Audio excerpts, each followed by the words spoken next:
Ce mardi 3 avril 2023 restera à jamais dans les annales des États-Unis d'Amérique. Une histoire rocambolesque qui oppose Donald Trump, ancien président américain, à la justice. L'ex-locataire de la Maison-Blanche est poursuivi dans une sombre affaire avec une actrice.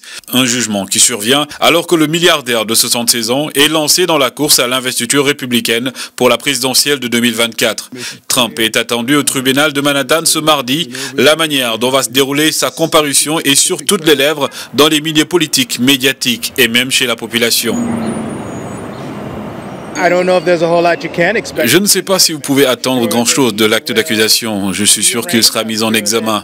Je doute qu'il passe du temps en prison. Et je serais vraiment surpris s'il y avait de réelles répercussions significatives. Et c'est malheureux, mais c'est un peu comme ça que ces choses fonctionnent. Pour rappel, l'affaire qui revient tourmenter Donald Trump remonte à 2016, juste avant son élection, surprise à la tête de la première puissance mondiale. Son avocat personnel, Michael Cohen, avait à l'époque versé 130 000 $ à l'actrice du film Stormy Daniels pour acheter son silence. Pour l'heure, l'ancien président se prépare à la bataille, selon son avocat Joe Tacopina, qui qualifie la journée du mardi comme le jour de la mort de l'état de droit aux États-Unis. Monsieur Trump se prépare pour une bataille. Vous savez, c'est quelque chose que nous considérons évidemment comme une persécution politique. Et je pense que les gens des deux côtés de l'allée pensent que c'est un abus de pouvoir total. C'est un dur à cuire et c'est quelqu'un qui va être prêt pour ce combat. Ce que je peux vous dire, c'est que mardi n'est que le début.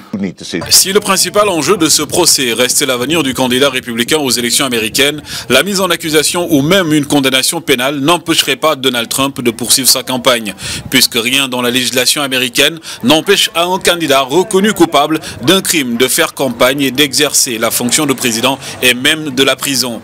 Toutefois, l'arrestation de Donald Trump compliquerait certainement sa campagne présidentielle. Si elle pourrait inciter certains électeurs républicains à se rallier à sa cause, elle pourrait aussi constituer une distraction importante pour un candidat en campagne qui veut récolter des voix et participer à des débats. Les conservateurs estiment que l'ancien président est soumis à une norme de justice différente, tandis que les libéraux considèrent, eux, qu'il s'agit de demander des comptes à ceux qui enfreignent la loi, même s'ils occupent les plus hautes fonctions du pouvoir. Il n'en demeure pas moins qu'une inculpation de Trump et à plus forte raison une condamnation, sans même parler d'une peine d'emprisonnement, compromettrait considérablement la capacité d'un président à exercer ses fonctions.